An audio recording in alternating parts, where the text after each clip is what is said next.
Iron Stories, Episode 33, Bandits.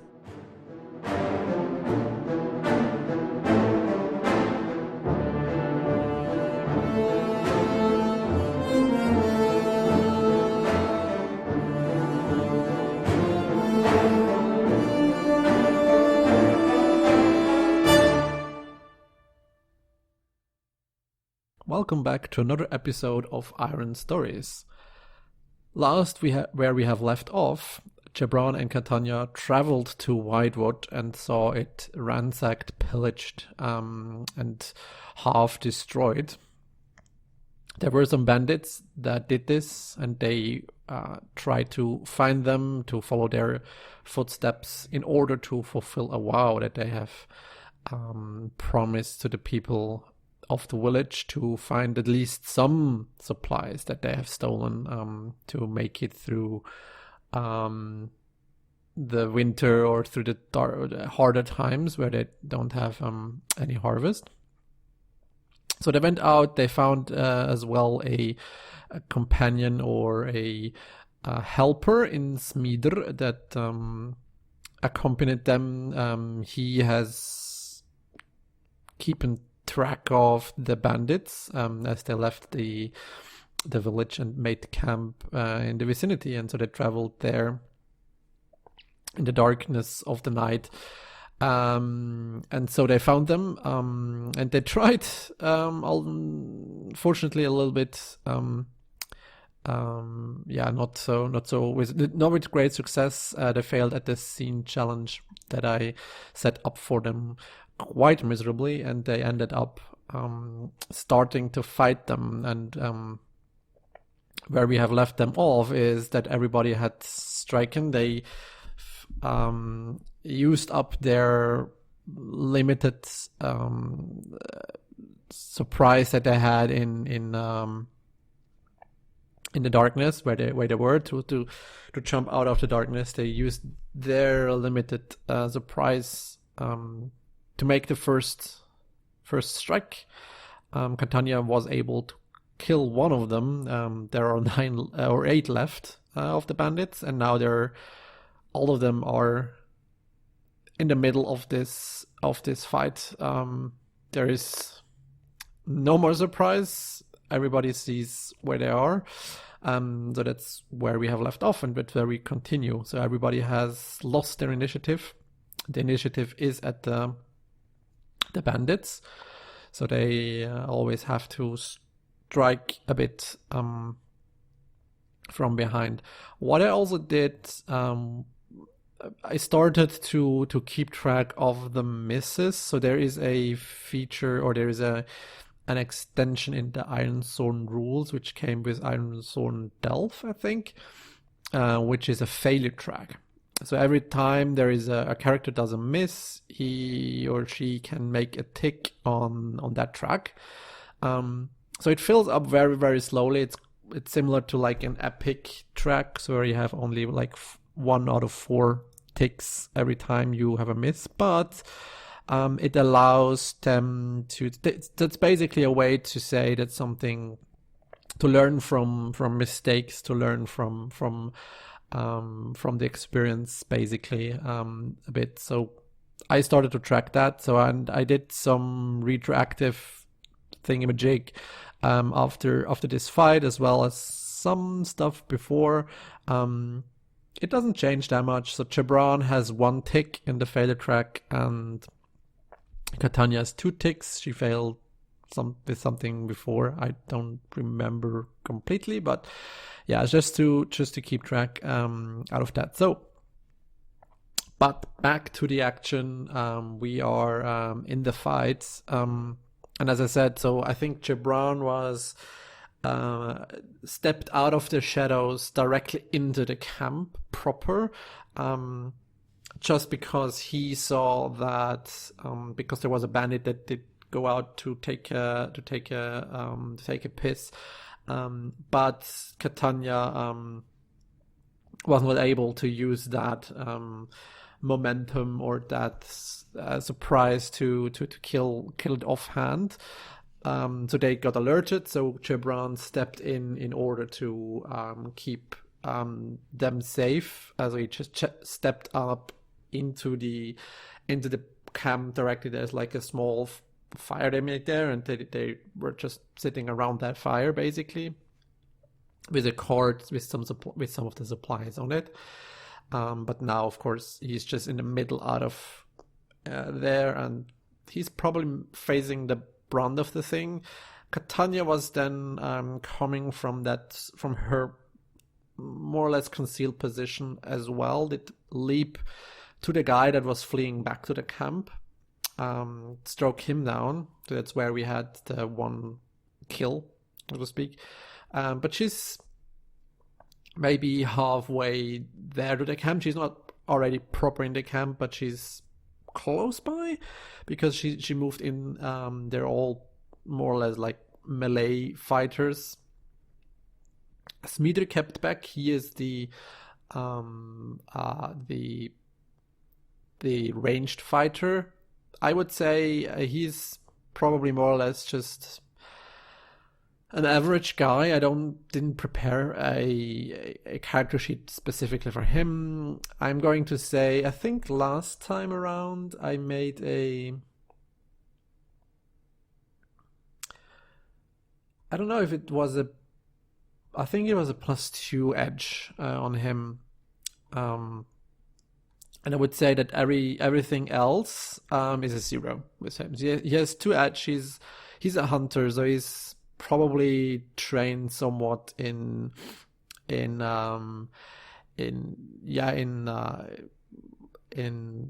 fighting from ranged with a bow and arrow, and everything else I'd say is probably a 0.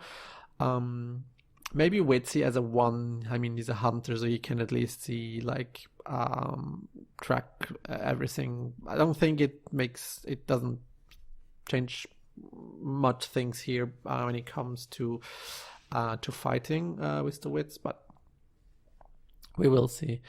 So I say, because Jebran is in the middle of the fight, everybody probably turns directly to him. He's the closest. He's also like presenting the most danger right now. He's a bulky guy. He has, even for his age, he has there's quite some muscles there, and he is like swinging this big axe through the camp. So he's priority 1, I guess, for the bandits. So that's they start to have to get up. Some of them, I mean, they were sitting around the fire, enjoying the meal, enjoying laughter, enjoying some drinks. So they have to get to their weapon, which is basically a bit of still of an advantage that they have here. But I think some of them have their weapons right next to them. They can draw them, spring up from wherever they were sitting, like either directly on the floor or maybe on a log of wood that they rolled down here, and spring up, draw their weapons, and go at him just to take down the biggest threat here. So that's an iron thing here, where he can at least defend. He is, as I said, he's a bulky guy still. He has this big axe, so he can try to deflect some of the swings that go at him. He's maybe also a bit more, because he's the veteran of the group. He's a veteran. He is maybe a bit more comfortable fighting multiple enemies still, even though he's in a large disadvantage here, because of course there's like possibly 8 against 1, which is quite a bad spread when it comes to that. I'm thinking here,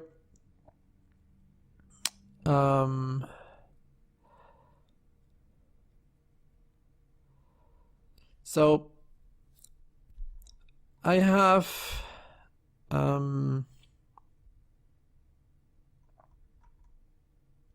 what I could do, for example, I could use my combat talent, which is Thunder, which means if you wield an axe, what I can do is when you strike or clash in close quarters, which is right now, so he can use his combat prowess in close quarters, even if he doesn't have the initiative. You may suffer -1 momentum and inflict +1 harm on a hit. So if I think I'm going to hit, I can like burn momentum to do more damage. So like I can swing wider and maybe get 1 or 2 or maybe 2 or 3 bandits pummeled and not just one, so I inflict more harm that way. It's in this situation.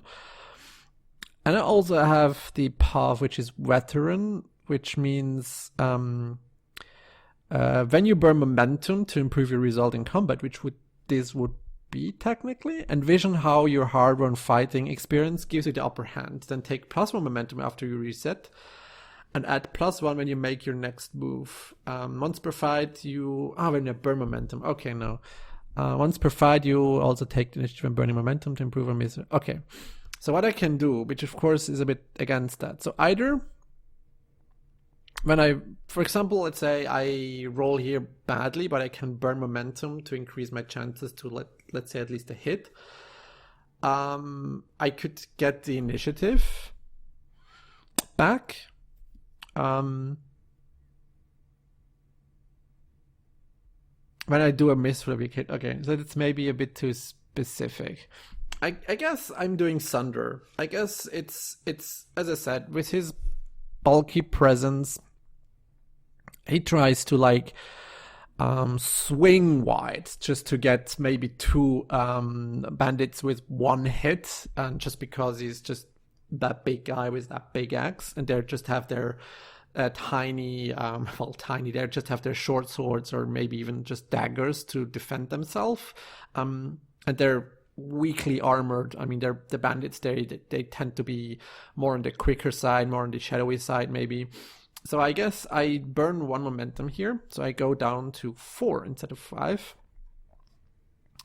and I inflict +1 harm if I hit. So, and I have to decide this before I roll, so that's why I do this discussion here. It's still a clash, so it's reactive, but he's a big dude. I got +3 on iron, so I feel confident, I guess, to hit here. So yeah, let's roll to clash with +iron and burn 1 momentum. All of these effects all at once. Let's see what I get. Okay, so not bad, but kind of bad. I scored a 5 against the 6 and a 1. So that is a weak hit, which is good because it's at least a hit. I just needed to get a hit even with my thing. So I inflict my harm, but then I pay the price, and my foe still has initiative. So, I mean, he is still kind of starting to get overwhelmed by here. As I said, there is like 8 against 2, 3, or now it's just 8 against 1. They see him as the biggest threat, and even because he is a big dude, he's presenting he's presenting a target, of course, but still there's just 8 people coming at him at the moment, or at least some of them are coming at him at the moment. So Jebran sees this and is also, as I said, he is flexing and tensing his muscles, preparing for the inevitable hits he's going to take as well. And they're lunging forward. They stand up, draw their weapons, whatever they have. Like, as I said, maybe 1 or 2 small daggers, definitely a short sword or something like that. They're just wearing like coats or very, very thin leather armor, if at all. So it's not hard for Jebran to land a hit or to land a blow against them. So if he hits them hard. but the thing is, they're nimble. They're quite fast on their feet, maybe a bit faster than he had anticipated, even coming from where he saw they were, sort of like more or less like relaxed state. They were camping out here. They didn't expect an attack on them directly, so they're a bit of surprise. But still, they're quick and nimble on their feet, and even from a relaxed position, they're just jerking up. Like adrenaline is rushing into their feet, helping them to get up and react that fast. So there's like 3 or 4 coming at him directly in just in one swoop, and he just grips his axe harder between his hands and in his fist, and just takes a large swing with it, putting all just like fastening his position, his like stomping one of his feet into the ground to give him a bit more perch, so that because when he swings, just from the force and the momentum that this swing generates, he has to make sure that he's stable in the ground. He doesn't just fall over with the swing. But he takes that, and the first 2, I would say like 2 of them, they were the quickest one to approach him. They weren't quite aware of the swinging axe that just come them. The first one just the axe just hits the first one directly into the head, carves a deep gush into the skull. There's the bones cracking and just blood and brain matter probably just quilling out of that, even of that wound. There's not even a there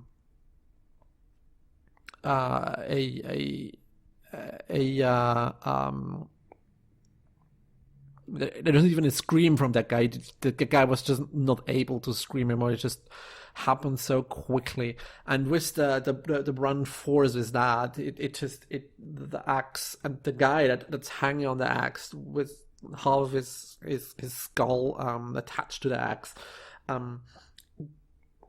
the body of that now that bandit is just grabbing, or it's like pushing down another one of the bandits, like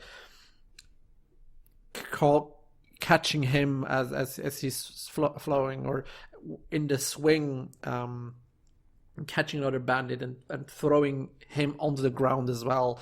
And he just of the force, and the other bandit that's on top of him just crashes the guy and breaks the neck of the guy under it. But there's still 2 more bandits coming to against Jebran, and they start, because he swung that hard, he left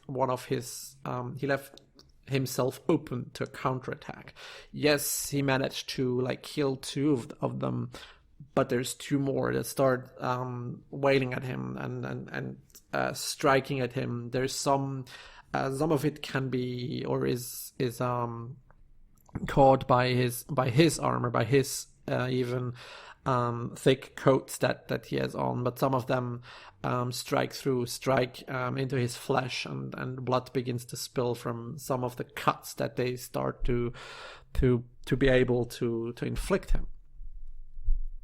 So I do my harm. So because it is a hit, I do harm. I do 1 harm.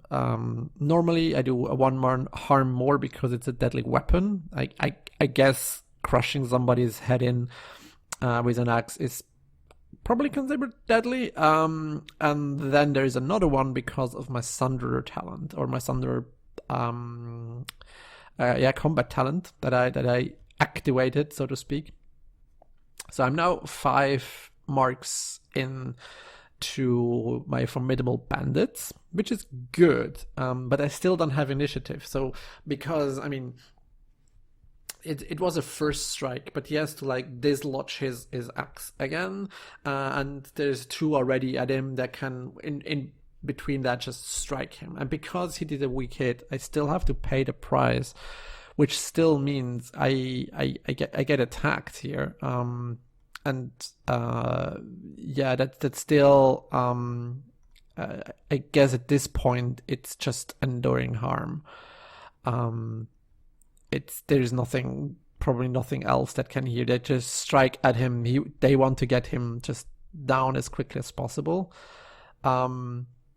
Since they're a formidable foe, that means that a harm that I endure is according to this rank, and because it's formidable, I endure 3 harm, which means I lose 3 health. So I go down from 5 to 2.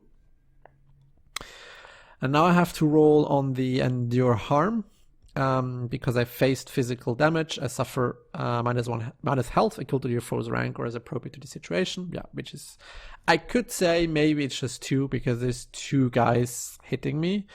But I guess, I mean, just in the moment, I guess it's 3.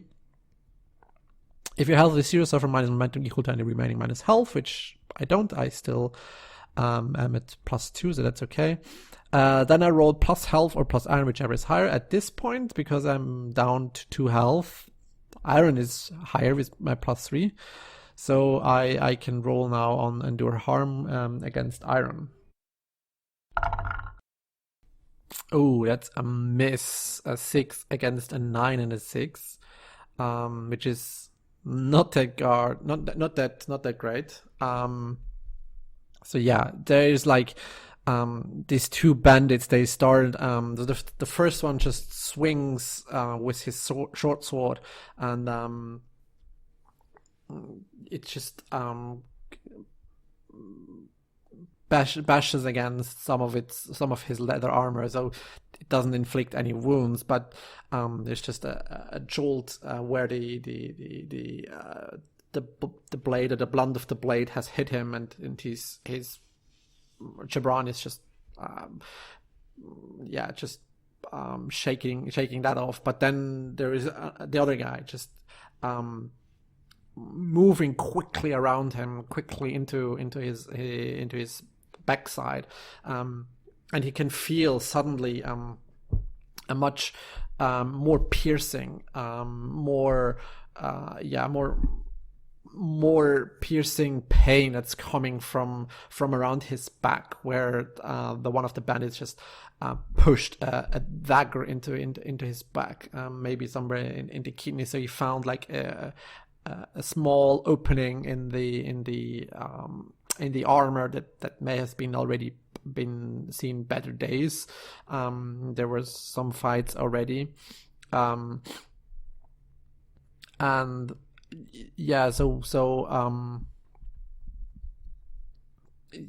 he's facing that, and he's feeling that jolt of immense pain just coming out of coming out. There's blood beginning to pour out of that wound, coming out of it, and he's still bites down on his tongue, hoping not to scream too loudly, but bites with that on his tongue, and he can feel the cold blade in his back, and some blood in his mouth. He spits out some of it onto the floor and grabs his axe out of it, preparing to strike again when time comes. But still, he misses here, so he suffers another momentum here, which is bad. He goes down to 3 momentum. But I'm still not at 0 health, so I'm still okay. In the meantime, Katania, of course, she sees the struggle that where Jebran is currently at. He sees him just moving into the camp directly, and flailing and swinging his axe around in a maybe some sort of demonstration of his power to some extent. But she sees the first strike where two of the bandits get toppled down. So there's now only 6 left, but still. But then she sees as well the other two that begin to encircle him, and others that are starting to get to him. They see that big guy with the big axe can be stopped. Yes, there were some casualties, but I mean, still, it can be stopped. And they start to, where they first moved towards her and Smidr, they now turn around as they hear the fighting behind them, and turn around and darting to Jebran to hit him. So it's now Smidr's and Katania's turn, as they are in the other flank of the camp. I would say that Smidr is here in a helping way. So I say that he's trying to secure an advantage, maybe hitting one or two of the bandits that were turning around and off guard, maybe from behind. So that's where he tries to secure an advantage for Katania as well. So he does that with agility and precision with his bow. So he just tries to shoot one of them, maybe in the back, what would be the best, or just in the leg or something, just to hold them down for Katania to reach and to kill. So he does that with edge. So I roll secure an advantage here with plus edge, which he has as 2. So yeah, let's see. Okay, so before I forget, because Jebran missed with his endure harm, he also gains another tick in his failure track, because that was a miss. So he's now at 2 ticks in his failure track. But coming back to Smidr and his securing an advantage, he misses as well. A 4 against a 9 and a 6. I rolled really badly for that as well. And yeah, so he misses that, and now and your assumptions betray you. I would say because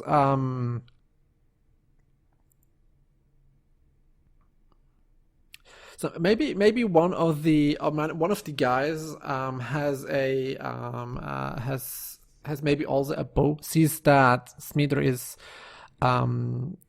trying to like clip one of them to make way, and before the one of the guys that sees that, he has some sort of maybe better view or something like that. He's able to pierce a bit through the shadows, through the darkness that's still there, and sees Smidr just from behind the rocks, and he grabs his bow that lies near him, and he seems to be also quite a good shot. So he starts to shoot at Smidr. So there's maybe one guy less that is attacking Jebran, which is good to some sort, but he also now started to fire with an arrow against that, which pins down basically Smidr in his place. So he's currently unable to give more help from behind rocks. And this also is a bit disadvantageous for Katania, because she now also has to first getting to the camp, and now also has to dodge arrows that are meant against Smidr, but I mean, she is in the way between the camp and Smidr, so she also has to like start to dodge out of these arrows, which is quite more quite worse than what they expected to find. So Katania then starts to so she has to dodge out of the way, and still tries to find a way to get to the camp, to maybe get one or two from the guys here from the bandits here to kill before they get to Jebran and deal more damage to him. He's quite hurt. She can see that, even though he tries to hide it. So now Katania as well is starting to, she tries to close the gap that is between her and the camp, and between her and the rest of the bandits, and trying to, with her daggers in hand. She doesn't have that long of a reach, not that kind of as Jebran has, but she at least tries to do that. She is unfortunately not in the position to strike, so she has to just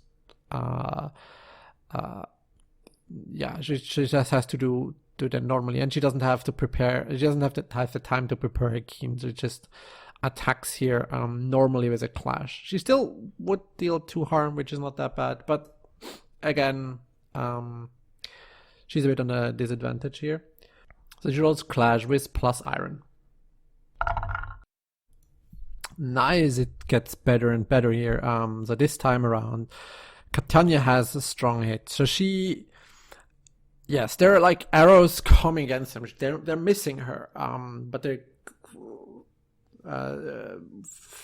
flying just besides her, and she's trying to dodge.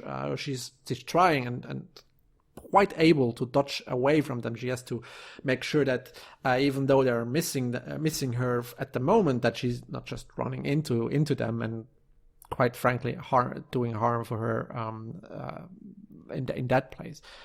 But she's quite able to. She's maybe she's a smaller target than Jebran would be.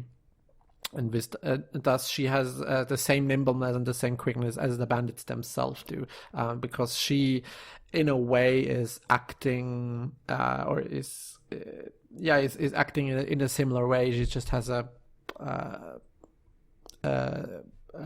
weak armor, like just small armor, leather armor on her, and a coat. She's more the nimble type, and she fights more nimble and more agile with her dagger. She's able to dodge away most of the arrows, which also gives her a little bit of an advantage, because one of the bandits is firing the arrows. The other bandits have it also quite hard to not get into the same line of fire. So in a way, it's disadvantage for them, because they pinned down Smeder, and Smeder can't help them, can't assist them. But on the other hand, this also gives them an advantage, because this also means that the other bandits have to take care when they move around the battlefield, and maybe one of them is even like shouting, "What are you doing? Stop shooting! You're gonna shoot one of us!" And so Katania is using that. Also a bit of, let's say, uncertainty in the battlefield, and the confusion on the battlefield to gain a better position, and she is able to get to an advantageous position and take one out. So she gets a strong hit, as I said, or maybe didn't say yet. So she gets a strong hit, 7 against a 2 and a 6, which means, she gets the initiative back, because that allows her to move around that quickly, and because the other ones are now also, or the other bandits are now as well distracted from the guy that just suddenly starts shooting arrows in the middle or into the night. They also think maybe a bit, is he dumb? They can't see directly Smeder like the one bandit that shooting arrow can. So Katania is able to sneak around him or sneak around some other guy, and that is currently just also dodging away from the arrows and just moving into her range, so she's able to hit as well. So she can choose one. She can either bolster her position to take plasma momentum, or just to find an opening, inflicting one more harm. And I guess at this point, I'm thinking there's one, she takes +1 harm, but it's not that because she hit one more or killed one more. Maybe another one of them, like the bandit that is shooting arrows, hits one of the others, like into let's say into the leg or into the knee, and he shoots another one and an arrow in the knee. Why not? Let's use pop culture references. And that guy is just, what the hell are you doing? And just instead of going against Katania, is going against the bandit that shot him into the knee, and just stabs the sword into that guy. So that guy as well dies. So there's 2 more people down. So that means Katania does her normal 1 harm, +1 harm because she's deadly weapon, and +1 harm because of the strong hit. And now there's 8 out of 10. Out of 8 of 10 on the progress check. And I would say Katania, because they see there's only 4 left now, they killed quite some. There's 2 that are with Jebran currently engaged in them. There's 1 that took an arrow in the knee and is just trying to pull it out, and shit, and he can't barely walk. And there's 1 more. So there's just 4 people left out of the 9 that started with. They just, even though they started badly at the beginning, they just ventured into the camp and started to flail around, kill off people right and left. So she now tries to end the fight here, because she's now in a position to do so. So she chooses to end the fight. I have an 8, so let's see what the challenge dice are doing. So yeah. Okay, so there is a weak hit here. So that means, of course, I have an 8, and I rolled a 3 and a 10 against my 8. So of course, even though I had a very high progress, which makes failing, quote unquote, on a progress move very unlikely, I still failed, because that's how this game works. So now I can choose here. So I succeed. So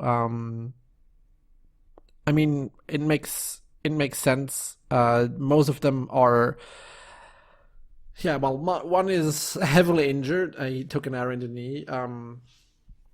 Jebran, even though he took quite a brand of damage, he is then able, because they see that left and right people are falling, and he's still biting through the pain, and swinging again around, and is able to topple at least, and get from him the other 2 bandits. So they're able just to keep those four in check. Well, technically 3, because as I said, 1 is already injured as well. So they can get the upper hand here quite quickly, and so now I can choose. And I think there is like 2 or 3 things here that I can imagine that could happen. So I can choose one. So I can either think it's worse than I thought, so I still endure harm, you are overcome, and you're stressed. I don't think that makes sense here. I think they have the situation too much under control that they would endure any harm. Maybe they could endure stress to some extent, There could be your victory is short-lived, a new danger or foe appears, or an existing danger worsens. So I have an idea for that. You suffer collateral damage, something of value is lost or broken, or someone important must pay the cost. So it could be, for example, that Smeeder maybe took more damage than I thought. Maybe one of the arrows struck him. That could be something, maybe. You'll pay for it, an objective falls out of reach. Doesn't make sense here. The objective is just the supplies that they're just here, and I just won, quote unquote, the fight. Or, which is the third option, others won't forget, you're marked for vengeance. So I have 3 options here now that I'm thinking could be interesting to further down the story here.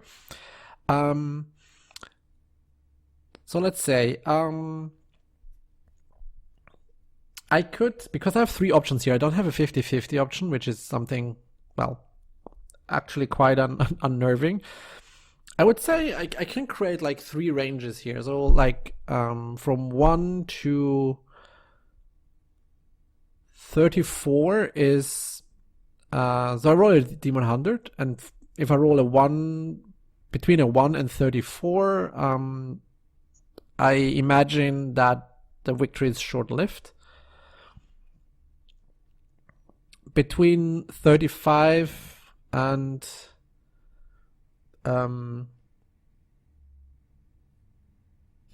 what would that be? What would be 73? 74 is no, doesn't make sense. Yes, it does. Between 35 and 74 is I suffer collateral damage, and 75 and upwards is well, it would only be 25%, which actually maybe is okay. Is the others don't forget. Yeah, something like that. So I have these 3 ranges. So between 1 and 34 is the victory is short-lived. Between 35 and 74 is I suffer collateral damage, and 75 and up is the others won't forget. So let's see what the Oracle has to say for that. Okay, now I roll really high for no apparent reason. I rolled a 93. So from my brackets that he defined, it means that others won't forget. Which I would guess. I said there's like 4 left, and maybe one of them starts to dash into the night. He's able to flee from the group itself. The others they are able to I mean, Jebran is able to handle the other 2 that are just around him. Just with his axe, he swings around a bit and kills the other 2 as well. And there's just the one guy left, the one with the arrow in the knee, and they keep him alive. They bind him together with some rope that they have. And Smeeder is coming out as well from as he sees the victory and the other guy running away. He's not quite able to hit him, and at one point he's out of reach. So Smeeder just comes out of hiding as well, back to the group, and he's like flinching a bit on his side, where one of the arrows has like scraped him a bit, open wound. And as well, Jebran now, as the adrenaline is rushing out of his system as well, he can feel the pain from the daggers that have hit him into kidneys or something like that in the back of him. Can feel the pain much more prevalent and much more permanent, anything. And as they bind the other guy together, that has this that took the arrow in the knee and has a gushing wound and is unable to move much. He says something in the lines of, "Yeah, you've won that fight, but basically hinting that the guy that ran away, he's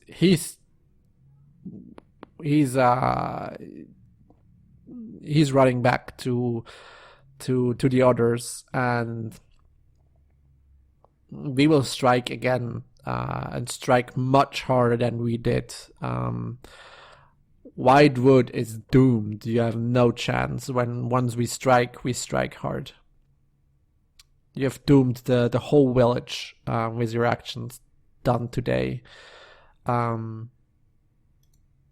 Enjoy your victory while it lasts. It won't last long. And then just Jebran punches him in the face to silence him. For now, he's unconscious, but yeah, he spoke a dire warning against the people of Whitewood. But I would say that for the purpose of the quest, I mark another progress here, because I mean they did get a bit ahead in their quest for the supplies. It's now 4 out of 10. So I guess by bringing them back, it's maybe the extent I can do in this quest. Yeah, so there was quite a fight. There's quite some things to wrap up. So there was a threat told to Whitewood. So what could that mean? When could this attack be? I don't know. Let's see in the next episode. Until then, have a nice week, and we hear us then.